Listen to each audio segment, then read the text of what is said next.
Apreciados hermanos, estamos muy contentos porque continuamos estudiando este hermoso folleto, Hacer amigos para Dios. No se olviden que si desean una copia de esta presentación, visiten escuelasabática2000.org y compartan con aquellos que necesitan escuchar la palabra de Dios. El título para el día es Compartir la historia de Jesús. Y el versículo de memoria está en 1 Juan 5:13. Miren lo que dice. Estas cosas os he escrito a vosotros que creéis en el nombre del Hijo de Dios, para que sepáis que tenéis vida eterna, y para que creáis en el nombre del Hijo de Dios. ¡Qué hermoso! Para que tengamos vida eterna. Mis hermanos, vamos a estudiar este hermoso tema, compartir la historia de Jesús, y para eso vamos a inclinar nuestros rostros y vamos a orar. Santo Dios que estás en los cielos, gracias Señor porque vamos a abrir tu Santa Biblia y vamos a estudiar. Gracias Señor porque nos das esta oportunidad de entrar en comunión contigo y pedimos tu bendición para cada uno de nuestros hermanos que estamos viendo y escuchando este tema importante. Señor, bendícenos física, mental y espiritualmente en estos momentos de dolor que la humanidad está pasando. Y en especial, cuida de nuestros hijos, Señor. En el nombre de Jesús, amén. Vamos a empezar con Efesios 2, 1 y 2. Y es interesante que este pasaje muestra algo del ser humano. Miren lo que dice del ser humano. Muertos en vuestros delitos y pecados. Ustedes están muertos en vuestros delitos y pecados, siguiendo la corriente de este mundo, conforme al príncipe de la potestad del aire, el espíritu que ahora opera en los hijos de desobediencia. Una descripción muy penubrosa del ser humano. ¿Cómo está? Muertos, siguiendo la corriente de este mundo. Son los hijos de desobediencia. Miren lo que añade Efesios 2:3, entre los cuales también todos nosotros vivimos en otro tiempo en los deseos de nuestra carne, haciendo la voluntad de la carne y de los pensamientos, hijos de ira, lo mismo que los demás. O sea, se describe al ser humano en una condición muy triste, en una condición que resumimos y decimos que estamos muertos en pecado. Muertos en pecado. Esa es la condición del ser humano. Pero estos versículos son increíbles. Son increíbles porque miren lo que dice en la parte de azul. Estabais muertos en vuestros delitos. Estaban. Luego dice, anduviste en otro tiempo. O sea, no estás ahora en esta condición, sino era antes. Luego, vivimos en otro tiempo y éramos por naturaleza. O sea, todo lo describe en una forma pasada. Entonces hay una diferencia. Antes eras así. ¿Antes de qué? Y aquí está la clave. Miren lo que dice la primera parte. Y Él os dio vida a vosotros. Esa es la diferencia. Antes de conocer a Él, antes de conocer a Cristo. Miren cómo describe ese conocimiento. Efesios 2, 5 y 6. aún estando nosotros muertos en pecado, aún estando en esta condición triste, nos dio vida juntamente con Cristo. Por gracia sois salvos. Nos ha dado vida. Ahora ya no estamos muertos en el pecado. Eso era antes de conocer a Cristo, antes del Evangelio. Y luego sigue diciendo, y juntamente con Él nos resucitó, y asimismo nos hizo sentar en los lugares celestiales con Cristo Jesús, con nuestro Señor Jesucristo. Entonces esa es una gran diferencia. Hay un antes y hay un después. Antes muertos en pecado, ahora vivos en Cristo, vivos en nuestro Señor Jesucristo. ¿Qué es lo que marca la diferencia? ¿Por qué ya el entregarse a Cristo? Pero ¿por qué es ese proceso importante? ¿Por qué? Miren lo que dice Efesios 2:4. Pero Dios, que es rico en misericordia por su gran amor con que nos amó. La diferencia es nada más y nada menos el amor de Dios. Por su amor, Dios, os dio vida eterna solamente porque nos ama. Gracias a Dios que nos hemos encontrado en su camino.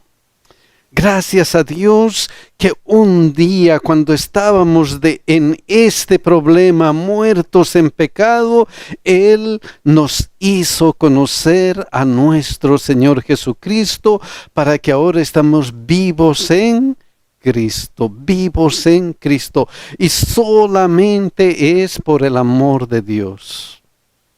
No lo merecíamos, no lo merecemos. Pero gracias a Dios, Él está listo para salvar a cada uno de nosotros. ¡Qué hermoso! Miren cómo resume todo este proceso Pablo, Efesios 2, 8 y 10. Miren lo que dice. Porque por gracia sois salvos, por el amor de Dios, por gracia, por el regalo de Dios sois salvos, por medio de la fe, para que todo aquel que en Él cree, si alguien cree en el Señor Jesucristo, por medio de la fe, si ejercita su fe, entonces por gracia sois salvos. Y lo importante, y esto no de vosotros. Esa es la doctrina de la salvación por la fe. Miren cómo enuncia esa doctrina en Romanos 3:28. Concluimos, pues, que el hombre es justificado por la fe sin las obras de la ley. Eso es lo importante. Eso es lo que recalca el Evangelio de Jesucristo. Solamente por fe en la sangre sustitutoria de nuestro Señor Jesucristo. Solamente por fe en que Cristo ha muerto por nuestros pecados, no por obras, dice.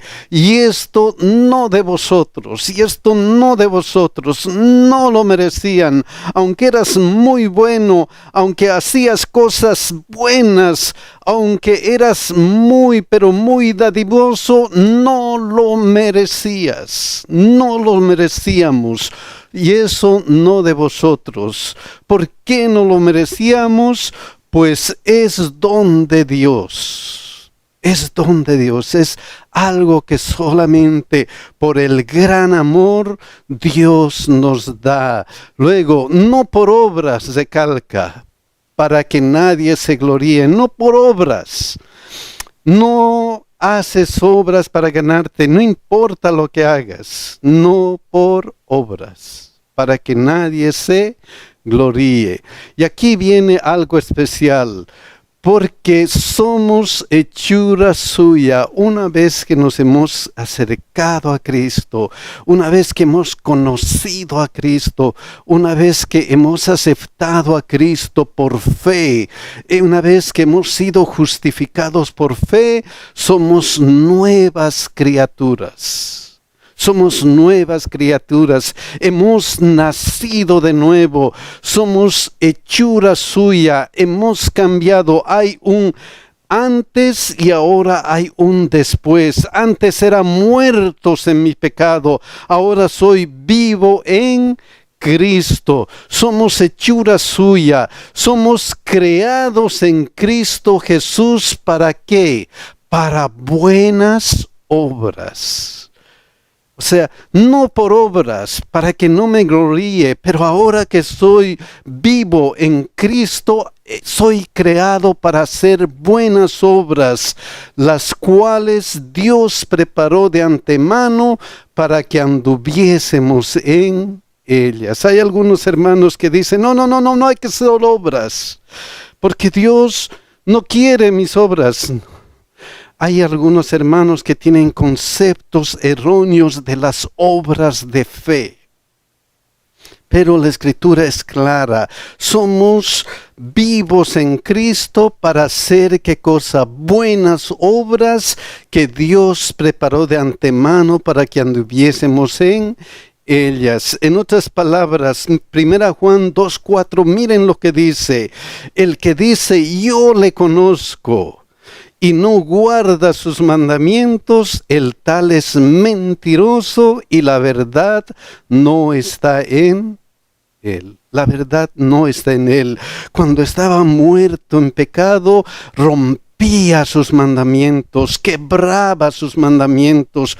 Cuando estaba muerto en pecado, no andaba en sus mandamientos. Pero que ahora que vivo en Cristo, ahora que Dios me ha hecho nueva criatura, ahora que Dios me ha creado de nuevo, ahora hago sus buenas obras, guardo sus mandamientos, doy lo que Dios ha puesto en mi corazón, fe, amor. Ahora ya no quiero quebrar sus mandamientos, ya no quiero pecar porque amo a Jesús, porque soy nueva criatura, porque Dios me ha amado mucho. Hay una diferencia, muertos en pecado, quebrantando su ley, y vivos en Cristo. ¿Quién hace la diferencia? Solamente Jesús, que es la base de nuestro testimonio. Jesucristo, la base de todo lo que hacemos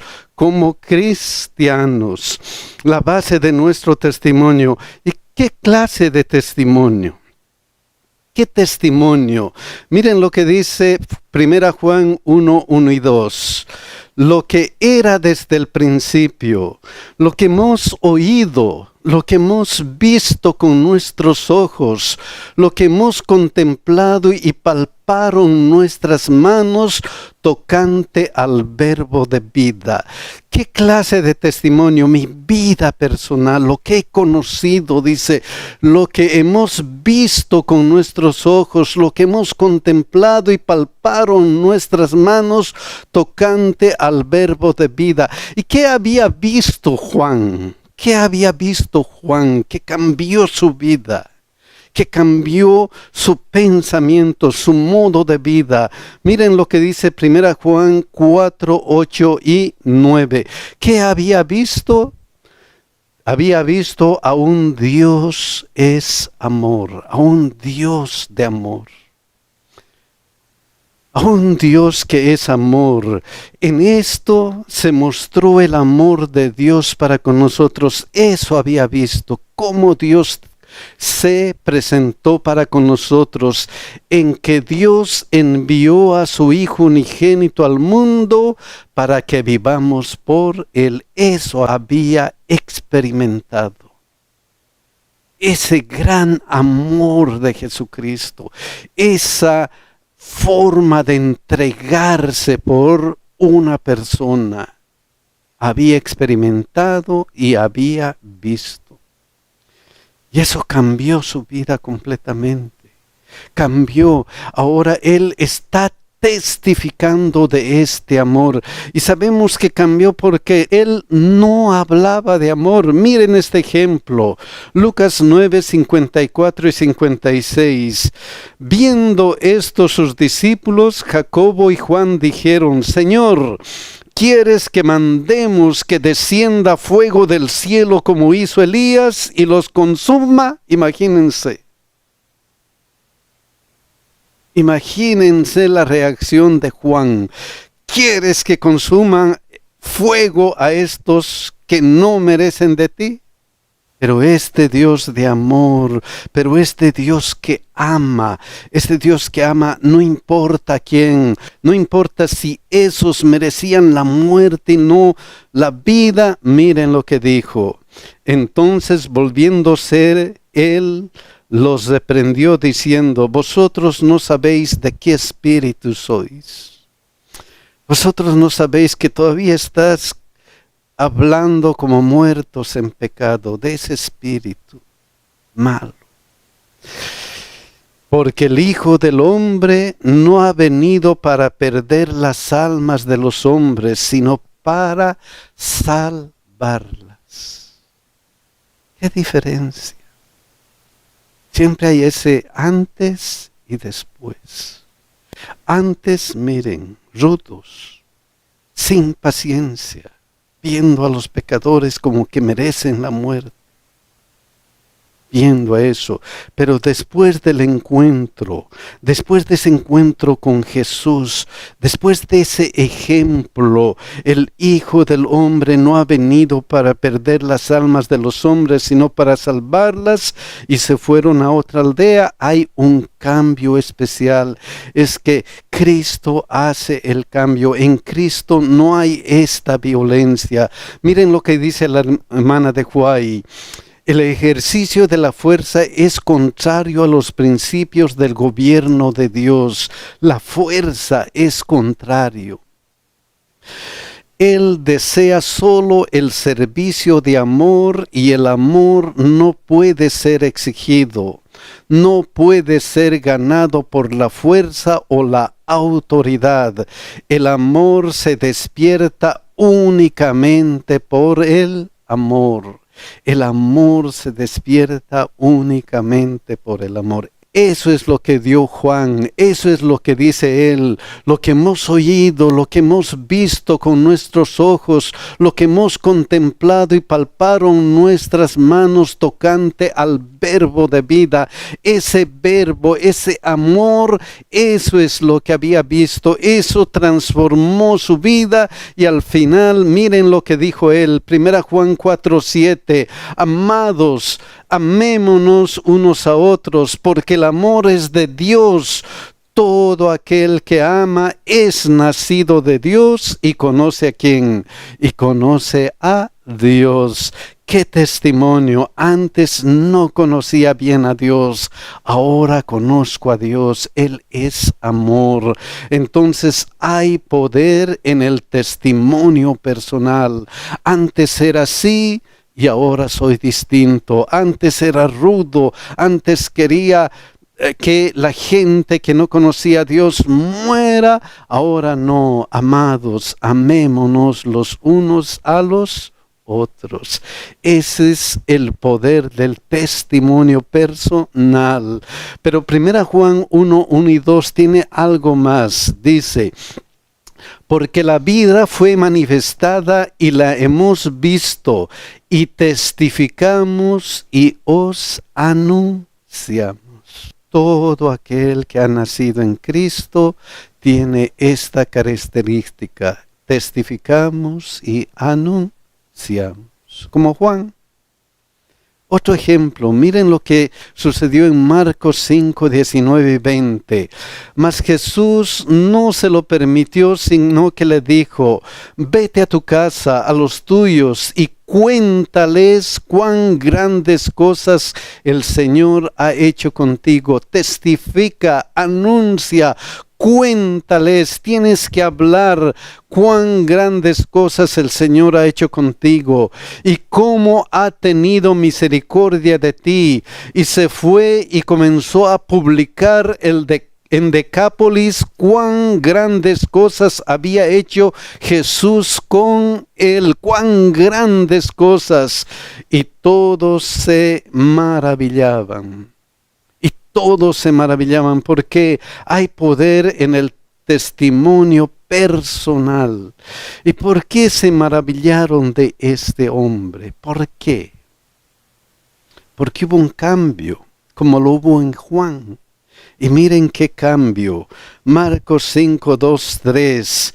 Y cuando salió él de la barca, enseguida vino a su encuentro de los sepulcros un hombre con un espíritu inmundo que tenía su morada en los sepulcros, y nadie podía atarle ni aun con cadenas. Este hombre que parecía completamente perdido, que parecía que no tenía solución, que parecía que había perdido toda oportunidad de alcanzar algo en la vida, tuvo un cambio increíble.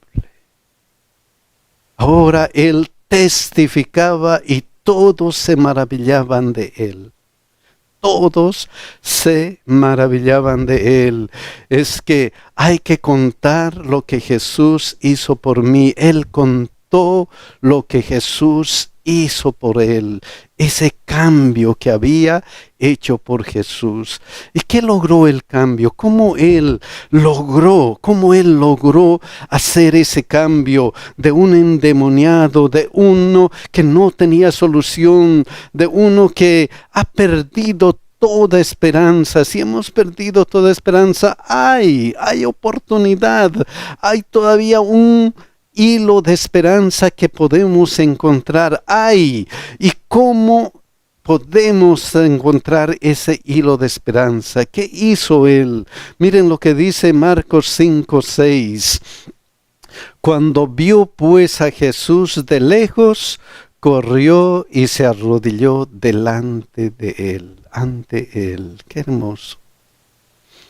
Ahí estaba, que como que ya no tenía esperanza. Las personas no creían más en él. Las personas le echaban. Las personas no querían estar cerca de él. Pero cuando vio a Jesús, vio su oportunidad de vida y corrió, se arrodilló delante de él. Eso es lo que tenemos que hacer.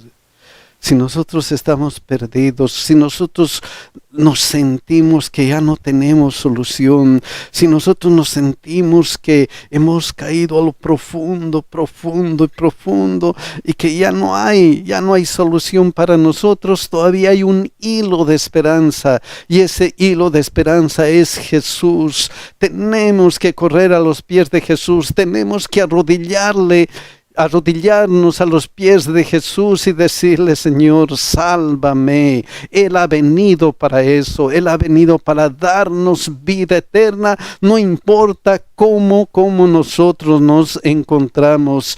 Cuando vio pues a Jesús de lejos, corrió y se arrodilló ante él.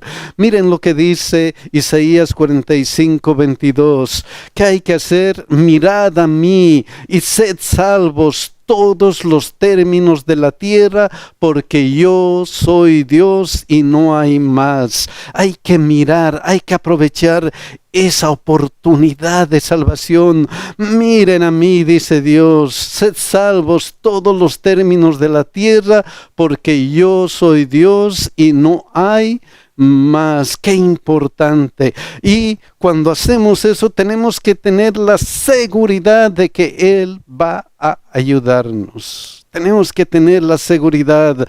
Miren lo que dice Hebreos 10, 22 y 23.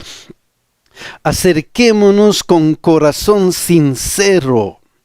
No importa qué, acerquémonos con corazón sincero en plena certidumbre de fe. Qué importante. Acerquémonos con fe, con confianza, seguros de que Él nos va a perdonar, porque para eso ha venido, para eso ha muerto, para eso Él ha sacrificado su vida allá en el Calvario. ¿Para qué? Para perdonarnos. Luego dice, purificados los corazones de mala conciencia y lavados los cuerpos con agua pura, mantengamos firmes sin fluctuar la profesión de nuestra esperanza, porque fiel es el que lo prometió, fiel es el que lo prometió.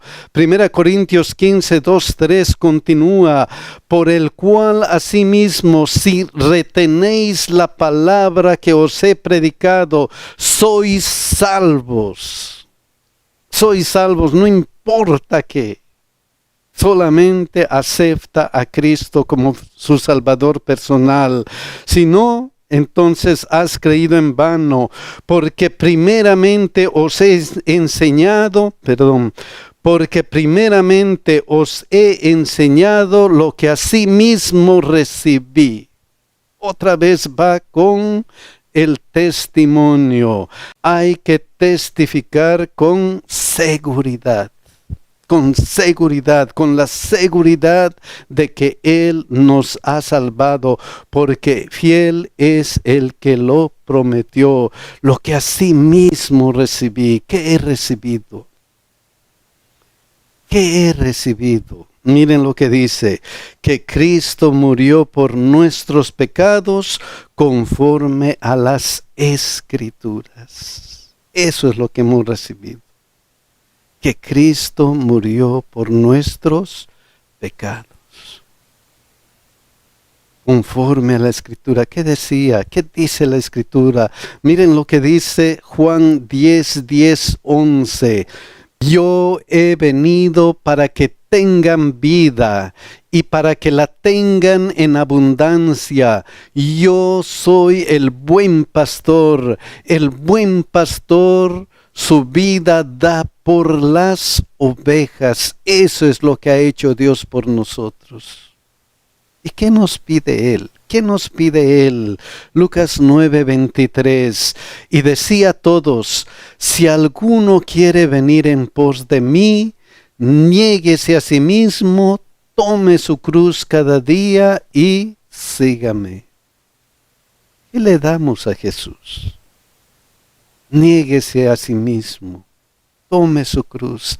A veces pensamos que Dios nos pide mucho. No. ¿Qué nos pide Jesús? Un corazón sucio, un corazón muerto, un corazón que no sirve para nada, un corazón duro, un corazón muerto en pecado. Eso es lo que nos pide. ¿Para qué?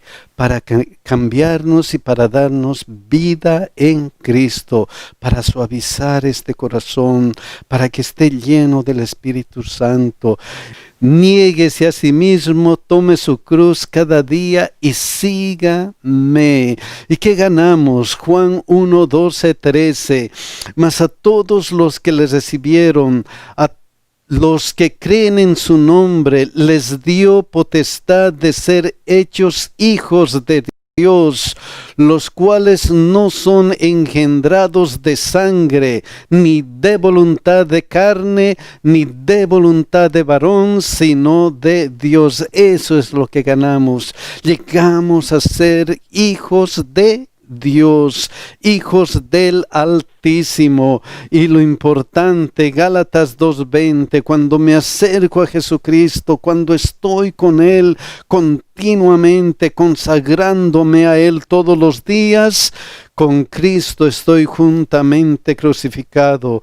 Y ya no vivo yo, mas vive Cristo en mí. Y lo que ahora vivo en la carne, lo vivo en la fe del Hijo de Dios, el cual me amó y se entregó a sí mismo por mí. Mis hermanos, ojalá que esa sea nuestra experiencia de testificación. Con Cristo estoy crucificado, ya no vivo yo, mas Cristo vive en mí. Miren lo que ha hecho Dios por mí. Hay que compartir la historia de Jesús en nosotros, mis queridos hermanos.